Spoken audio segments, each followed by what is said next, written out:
যুক্ত মহাদল ইউনূস, শৈল শাসক ইউনূস এবং ফ্যাসিস্ট ইউনূসকে এই যুক্তরাজ্য মাটি থেকে, শেখ হাসিনা সংগ্রাম পরিষদ থেকে আমরা হুঁশিয়ারি উচ্চারণ করে দিতে চাই, যুক্তরাজ্যের মাটিতে আপনাকে নিষিদ্ধ ঘোষণা করা হলো। আপনি যুক্তরাজ্যের মাটিতে কখনো আসতে পারবেন না। যেখানে আপনাকে পাওয়া হবে সেখানে শেখ হাসিনা সংগ্রাম পরিষদের নেতৃবৃন্দ আপনাকে গণদোলাই দিবে।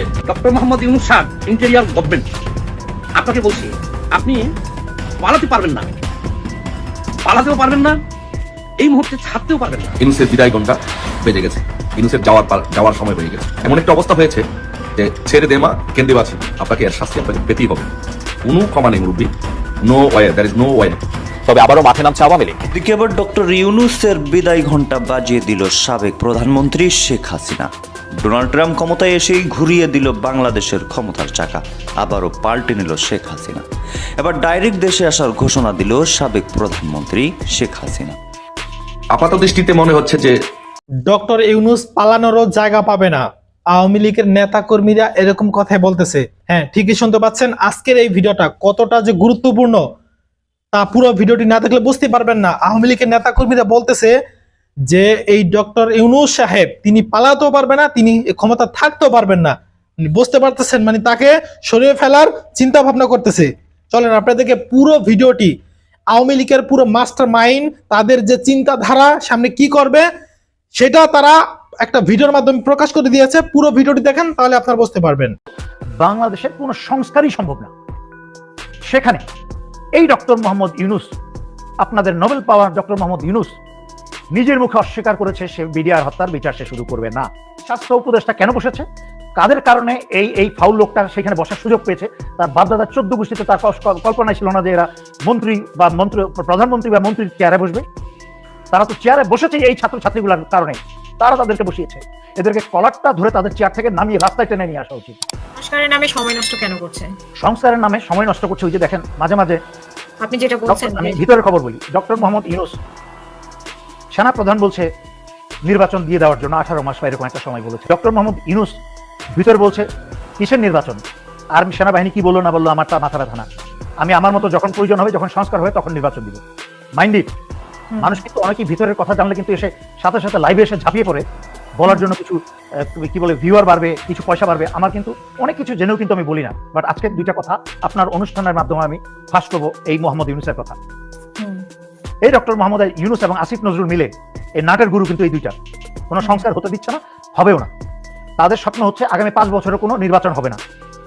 তারা বসে বসে লুটে পুটে খাবে, তাদের মতো এইসব বাইরের যাত্রা পার্টির লোকজন আনবে, এনে তাদের মতো একটা মন গড়া একটা সরকার তৈরি। তারা মনে করছে এভাবে যেতে পারবে। তারা বুঝতে পারছে না হাসিনার মতো শক্তিশালী একটা দানব, যে ভারতের 100% সহায়তা নিয়ে, বাংলাদেশের ভিতরে সকল পুলিশ সেনা সকলের সহায়তা নিয়ে, প্রশাসনের সহায়তা নিয়েও কিন্তু 16 বছরের পরে আর টিকতে পারে নাই, পালাতে হয়েছে। শাড়িটা পর্যন্ত ঠিকমতো পরে পালাতে পারে নাই। সেখানে এই যাত্রা পার্টির কি বলে এই নাট্যকার ফারুকি মারুকি নিয়ে আসে, যাদেরকে বসিয়েছে, এদের সামনে গিয়ে তো দুইটা জোরে কাশি মারলেও হার্ট অ্যাটাক হয়ে যাবে এদের। তো এই জন্য বলছি, এরা বুঝতে পারছে না। সবার আগে তো পালাবে হাসিনা, যেরকম দলবল ছেড়ে পালিয়েছে। জনগণ যখন এই যেভাবে আজকে স্বাস্থ্য উপদেষ্টার গাড়িতে দাঁড়িয়ে আহত ছাত্রছাত্রীরা বিক্ষোভ করেছে, আস্তে আস্তে আসছে। আমি আগে অনেকগুলা হাসিনার পতনের পরপরই যখন সার্জিস, হাসনাত এরা আমার কথা শুনছিল না, নাহিদ, আসিফ, তখন বারবার বলেছি ফাঁসির রশি তোমাদের গলায় আসছে। এখন কিন্তু হাসনাত আমার কথা স্মরণ হয়েছে, তার 2 দিন ধরে নিজেই বলে বেড়াচ্ছে আমার কথাগুলা। ওরা বুঝতে পারছে না, কারণ এরা হচ্ছে নাকে টিপ দিলে দুধ বেরোবে। এখনো দুনিয়ার অভিজ্ঞতা নাই, দুনিয়ার কিছুই দেখে নাই এখন। আর বাকি যারা বসেছে ওদের তো কিছুই নাই। তো এরা মনে করেছে, তারা পিছনে থেকেও করেছে, যারা জীবন দিয়েছে তারা এই দেশটাকে স্বাধীন করেছে। এরা মনে করেছে যে কি একটা ক্ষমতাবান হয়ে গেলাম। ওরা বুঝতে পারছে না যে ওরা এখন কচু পাতায় পানি।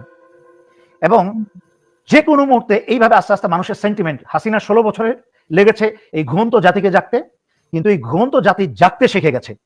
এই ঘুমন্ত জাতি কিন্তু এমনও হতে পারে 16 মাসেও লাগবে না আবার জাগতে। আর তখন ইতিমধ্যে কিন্তু এই সরকারের প্রতি হাসিনার রেখে যাওয়া ওই যে পেঁয়াজের মতো স্তরে স্তরে হাসিনার রেখে যাওয়া সকল শক্তি কিন্তু রয়ে গেছে। এরা তো এই উপদেষ্টা সরকারকে সমর্থন করবে না, যাদেরকে বসিয়ে রেখেছে বাইরের লোক দেখানোর জন্য করবে।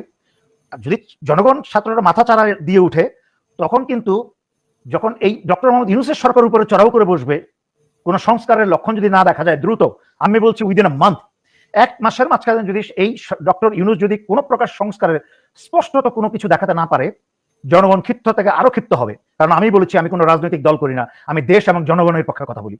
এবং আমার কোনো মন্ত্রিত্ব, আমার কোনো উপদেষ্টা, ঘোড়ার ডিম এসব কিছু চাই না, আমার হওয়ার প্রয়োজন নয়। আমাকে সেদে দিলেও আমি নিব না।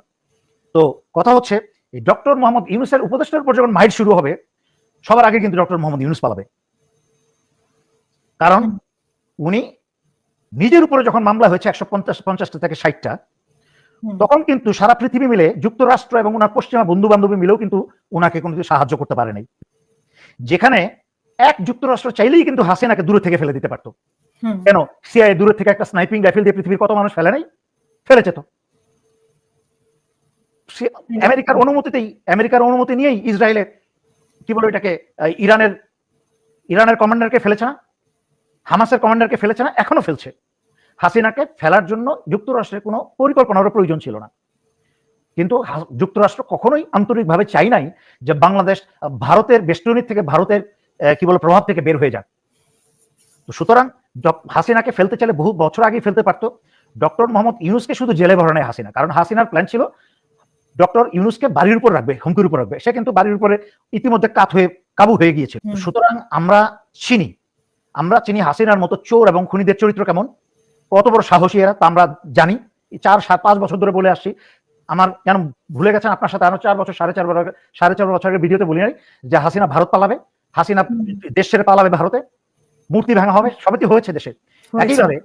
একইভাবে ডক্টর মোহাম্মদ ইউনূস যদি আর 1 মাসের মাঝখানে স্পষ্টত বাংলাদেশের মানুষের যেসব সমস্যা, খালি উপদেষ্টার রদ বদল হচ্ছে, নায়ক নায়িকাদের, এই যে আসিফ নজরুলের ওয়াইফের সাথে কত 4 নম্বর ওয়াইফের সাথে, আবার কিন্তু এই ফারুকের বউয়ের সাথে নাট্যকার ভাবে সম্পর্ক আছে, এদের কিন্তু আবার একটা সম্পর্ক আছে।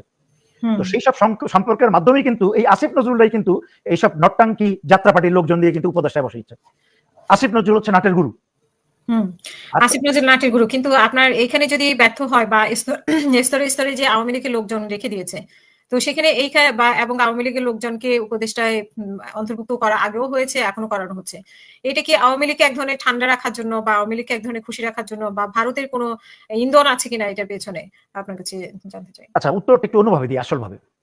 বাংলাদেশের 2009 সালে বিডিআর হত্যা হচ্ছে সবচেয়ে বাংলাদেশের ইতিহাসে, বাংলাদেশের এই জাতির ইতিহাসে একটা অন্যতম মোড় পরিবর্তনকারী একটা ঘটনা, যার মাধ্যমে কি হয়েছে। 1 নাম্বার, বাংলাদেশের সশস্ত্র বাহিনীকে ধ্বংস করা হয়েছে। 2 নাম্বার, বাংলাদেশের স্বাধীনতা এবং সার্বভৌমত্বকে ধ্বংস করে দেওয়া হয়েছে। তার মানে কি, বিডিআর হত্যার বিচার শুরু না করা পর্যন্ত বাংলাদেশের কোনো সংস্কারই সম্ভব না। সেখানে এই ডক্টর মোহাম্মদ ইউনূস, আপনাদের নোবেল পাওয়ার ডক্টর মোহাম্মদ ইউনূস নিজের মুখে অস্বীকার করেছে সে বিডিআর হত্যার বিচার সে শুরু করবে না। নিজের মুখে স্বীকার করেছে। ওনারই একজন উপদেষ্টা ওনাকে বলেছেন বিডিআর হত্যার বিচারটা শুরু করা উচিত। উনি বলেছেন না না না বাবা, আমি এইসবের মধ্যে যাব না, এটা পরবর্তী গণতান্ত্রিক সরকার আসুক, তারা এটা করুক। তাহলে আপনি মুখ দিয়ে তো উনি কি করবে? মুখ দিয়ে আমি সে কথাই বলছি। মুখ দিয়ে তো আমি জনতার সামনে আজে বাজে নোংরা কথা বলি না, বাট আড়ালে রাগে ক্ষোভে এগুলা শুনে নিজে বলে ফেলি।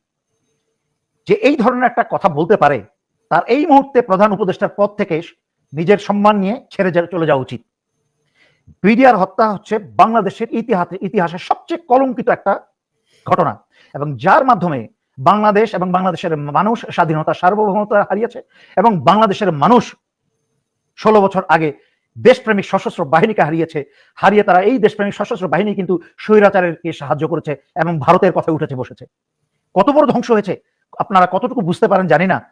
আমি হারে হারে উপলব্ধি করি, মানুষ তো উপলব্ধি করছে, কিন্তু আমি একজন প্রাক্তন সামরিক অফিসার হিসেবে হারে হারে উপলব্ধি করি যে কোথায় আমার সেই অফিসারগুলা, যেই সেনাবাহিনীতে চাকরি করেছিলাম সেই সেনাবাহিনী এখন আর নেই, সব নষ্ট করে ফেলেছে। এমন ভাবে নষ্ট করেছে, একদম করে রক্তের ডিএনএ চেঞ্জ করে ফেলেছে ওদের।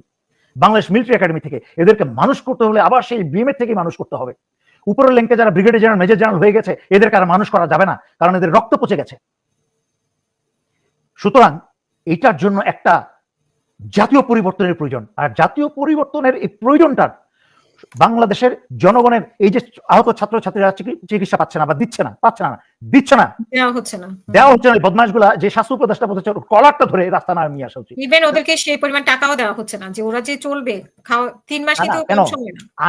আমি এক ছাত্র নেতাকে আমার কাছে ব্যক্তিগতভাবে যোগাযোগ করেছে, আমি তাকে একজনকে অনুরোধ করে আমি তাকে সিএমএইচ এ চিকিৎসার জন্য পাঠিয়েছি। কেন আমাকে সিএমএইচ এ তাকে পাঠাতে হবে চিকিৎসার জন্য? কেন এই স্বাস্থ্য উপদেষ্টা কেন বসেছে? আপনারা পুরো ভিডিও ক্লিপটি দেখলেন এবং আওয়ামী লীগের যে পাতি নেতাদের মানে একটা কথা আছে না, যেই জঙ্গলে বাঘ নাই ওই জঙ্গলে পাতি শিয়ালি রাজত্ব করে। তো ওরা এখন মানে কি করবে, মানে দিশা মানে এখন তো খাওয়া নাই, মেন হচ্ছে ওদের হচ্ছে খাওয়া নাই কিরকম। আগে তো ওরা বসে বসে এই 15-16টা বছর বসে বসে একা একা খাইছে, 2 টাকার কাজও করেনি, কোনো কিছু করেনি, বসে বসে খাইছে। এখন তারা সেই খাওয়ানটা তারা পাইতেছে না, যার কারণে এদের মাথা এখন ঠিক নেই। যুক্তরাষ্ট্রের মাটিতে তাদের নাকি আসতে দিবে না, কারে আসতে দিবে না, ডক্টর ইউনূস সাহেবকে আসতে দিবে না, মানে ওর বাপের গেলে যুক্তরাষ্ট্র। আওয়ামী লীগের পাতি নেতাদেরকে আমি উদ্দেশ্য করে একটা কথা বলতে চাই, সেটা হচ্ছে ভাই থাম ভাই, নিজেদের মান ইজ্জত তারা নিজেরা ডুবাইস না বা খুয়াইস না। কেন এই কথা বললাম? কারণ হচ্ছে দেখেন, এখন কিন্তু আওয়ামী লীগ সরকার ক্ষমতা নেই, জালেম সরকার ক্ষমতা নাই, তারপরে এখন বৈশা বৈশা এরকম চিল্লাচিল্লি করতেছে। যখন তাদের পুলিশ ছিল, প্রশাসন ছিল, তাদের সব ছিল, তখনই তো মানে হাসিনার ক্ষমতা রাখতে পারস নাই। এখন তো তারা ক্ষমতা নাই, মানে তাদের 14 গোষ্ঠীর একটাও নাই। মানে আওয়ামী লীগের যে বড় নেতা কর্মী, পুলিশ প্রশাসন কোনো একটাও না, সব কটা হয় বেশিরভাগ জেলে ধরা না, বেশিরভাগ পলাতক, চাকরি থেকে বাদ দিছে। এগুলোর আইন না তারপর ক্ষমতায় আনবি, মানে এত সহজ? তোরা কয়জন মানুষ মিলে ক্ষমতায় নিয়ে আসবি, এত সহজ মনে করতেছ? ভাই নিয়ে আসতে পারতি ভাই, আমি এটা মেনে নিতে পারতাম যে হ্যাঁ তোরা অবশ্যই নিয়ে আবার হাসিনারি নিয়ে ক্ষমতা বসানো যেত, তবে এখন আর সম্ভব না। কেন সম্ভব না জানোস ভাই? সম্ভব না এই জন্যই যে বাংলাদেশ মনে করিস না যে তোদের পক্ষে অন্য একটা দল আছে, এমন না যে একটা শক্তি থাকে যে হ্যাঁ আমার পক্ষে অমুক দল তমুক দল অমুক দল আছে। কোন একটা পক্ষ নেই, এক বিএনপি নাই, জামাত ইসলাম ঘোর বিরোধী, হেফাজত ইসলাম চর্ম নাই, সাধারণ জনগণ শুরু করে কলেজের ছাত্রছাত্রী যারা বিশেষ করে তাদেরকে নামাইছে পতন করছে, সেই ছাত্রছাত্রীরা পর্যন্ত তাদের পক্ষে নাই। তাহলে তুই কোন ভরসা দিয়া মনে করতেছ যে, কোন ভাবনা মেন্টাল নিয়ে তারপর ভাবতেছ যে মানে সরকারে নামায় ফেলবি, তারপর তোর আবার হাসিনার বসাই দিবি, মানে কোন ব্রেন দিয়ে? মানে আমি তো চিন্তা করতে পারি না। এত সহজ 16টা বছর বসে বসে খাইছ, দেশের টাকা লুটপাট করে দেশটাকে দেউলিয়া করে ফেলছ, কিচ্ছু বাদ রাখেন। এমন কোন আকাম, এমন কোন মানে খারাপ কাজ তোরা করস না, এমন কোন একটা নজির দেখাইতে পারবি না। মেয়ে ধর্ষণ হইতে শুরু করে তোদের এক একটা পদ দিছ, এক একটা মেয়েকে ধর্ষণ করছ, এক নয় একাধিক বার মানুষ এক জানোয়ার গুলো ধর্ষণ করছে। এই কুকুরের আওয়ামী লীগের ছাত্রলীগের কুকুরের বাচ্চাগুলো, এগুলো কি মানুষ ভুলে গেছে? এত সহজে ভুলে যাবে? কোনোদিনও ভুলে যাবে না। তো যাক, আর কোনো কথা নেই, এদের নিয়ে কোনো মন্তব্য করতে চাই না। আপনাদের মন্তব্য থাকলে কমেন্ট বক্সে লিখবেন, ভিডিওটি বেশি শেয়ার করবেন। আগামী সোমবার 5 তারিখ ঢাকায় লক্ষ লক্ষ মানুষ নিয়ে এই খুনি শেখ হাসিনার উৎখাতের জন্য, পদত্যাগের জন্য, গদিচ্যুত করার জন্য গণমিছিল হবে ইনশাআল্লাহ।